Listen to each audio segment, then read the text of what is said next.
Yung iba atay binayaran, papayag ba kayo noon? Ay kami na may walang pera din eh.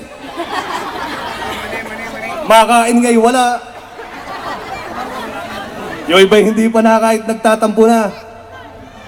Pero gayan po, kahit po ang iba ay nagtitiis at hindi na nakakain, damang-dama namin ang init ng pagtanggap nyo sa amin. Maraming salamat po sa inyo. Nung pong naikot halos bara-barangay, ang sabi nila, "Kunsyal, hindi na ikaw yan, napakaitim mo na." Sabi ko, hindi lang maitim, tusta na. Maitim man po, ngunit busilak, dalisay, dakila ang hangarin ko sa bawat isang kwento.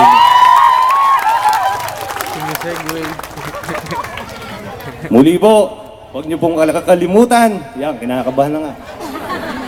Sa darating na Mayo Agis, ang edad ni Nene, ang petsa kung saan ang Valentino at Valentinay nagmamahalan, 14 po lamang.